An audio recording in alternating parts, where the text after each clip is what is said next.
Hi மக்களே, Monday morning எல்லாருக்கும் காலை வணக்கம். எல்லோரும் எப்படி இருக்கீங்க? சாப்பிட்டீங்களா? டைம் வந்து 9:30 ஆயிடுச்சு.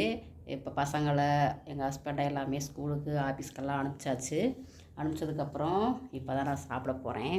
ஓகேங்களா? நைட்டு இருந்து ஒரே சாரல் மழை பெஞ்சிக்கிட்டே இருக்குதுங்க. இப்போயுமே மோடமாக போட்டிருக்குது. வீட்டு வேலை செய்யணும்னா கூட செய்ய முடிய மாட்டேங்குது. என்னாலே தெரியல. ஒரு மாதிரி டல்லாகவே இருக்குது. ஓகே, நேற்றைக்கு நைட்டு வந்துட்டு பிரியாணி பண்ணோம்ப்பா, சிக்கன் பிரியாணி. நேற்று 9 மணி 9:15 ஆயிடுச்சு நாங்கள் செஞ்சு எல்லாம் சாப்பிடும்போது. அதனால் நாங்கள் வீடியோ எடுத்து போட முடியல.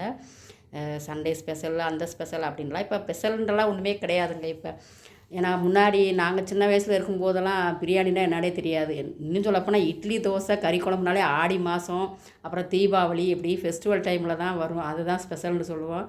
இப்போ எங்கிட்டு விழுந்தடிச்சாலும் இதுக்கு ஸ்பெஷலு, பிறந்தநாள் ஸ்பெஷலு, திருமண நாள் ஸ்பெஷலு, அடேங்க அப்பா சொல்லவே வேண்டாம். எல்லா நாளுமே ஒரு ஸ்பெஷலான நாளாக தான் நவநாகரிகம் வந்ததுக்கு பின்னாடி ஓடிக்கிட்டு இருக்குதுன்றதான் உண்மை அப்படின்னு நான் நினைக்கிறேன். நீங்கள் என்ன நினைக்கிறீன்ற கமெண்ட் பாக்ஸில் போகும்போது சொல்லிட்டு போங்க. ஓகேங்களா? நான் காலையில் வந்துட்டு பிள்ளைங்களுக்கு வந்து சப்பாத்தி போட்டு இது பீக்கங்காய் கறி பண்ணேன். ஓகேங்களா? மெழுகு பீக்கங்காய் கறி பண்ணிவிட்டு அதுக்கு சப்பாத்தி வச்சு கொடுத்தாச்சு. எங்கள் வீட்டுக்காருக்கு வந்துட்டு இன்ஸ்டன்ட் அரிசி மாவு அரைச்சி அவருக்கு தோசை ஊற்றி கொடுத்தாச்சு. ஓகேங்களா? இப்போ நான் சப்பாத்தியோ தோசையோ சாப்பிட போகிறது இல்லைங்க, பிரியாணி தான் சாப்பிட போகிறேன். நான் குக்கரில் தான் வந்து வச்சேன். இந்த குக்கரில் தான் வந்து பிரியாணி பண்ணோம். நைட்டில் சூப்பராக வந்துருந்துச்சு. இப்போ காலையில் பசங்க வந்துட்டு கொஞ்சம் பிரியாணி சாப்பிட்டுட்டு தான் சப்பாத்தி எடுத்துகிட்டு போகிறாங்க. அதை மிச்சம் இருந்ததை வந்துட்டு இட்லி சட்டியில் வந்துட்டு நம்ம சூடு பண்ணி சாப்பிட போகிறேன். அதனால் வாங்க பிரியாணி. ஓகேங்களா? அதனால் நம்ம நினச்சா எப்போ வேணாலும் பிரியாணி பண்ணிக்கலாம். நாங்கள் இதில் சண்டேயில் தான் பண்ணணும் அப்படின்லாம் கிடையாது. அதனால் ஸ்பெஷல் அப்படின்றதெல்லாம் இப்போலாம் சர்வசாதாரணமாக போச்சுன்னாங்க. அதனால்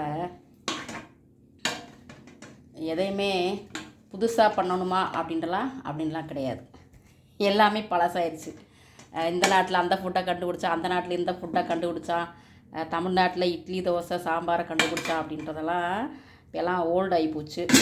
ஆமாம், எனக்கு தெரிஞ்சது அவ்வளோதான் நான் சொல்கிறேன். பிடிச்சிருந்தால் லைக் பண்ணுங்கள். வாங்க பிரியாணி சாப்பிடலாம். ஓகேங்களா? உங்களுக்கு கண்டிப்பாக பிடிக்கும். நம்ம சேனலை மறக்காமல் சப்ஸ்கிரைப் பண்ணுங்கள். நல்லா சாப்பிடுங்க, ஹெல்த்தியாக இருங்க. அங்கங்கே மழை பெய்யுது, காய்ச்சல் வருது, வைரல் ஃபீவர் வருது.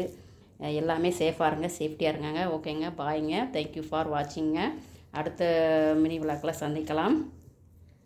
Take care. தேங்க்யூ ஃபார் வாட்சிங். நல்லா சாப்பிட்டு என்ஜாய் பண்ணுங்கள்.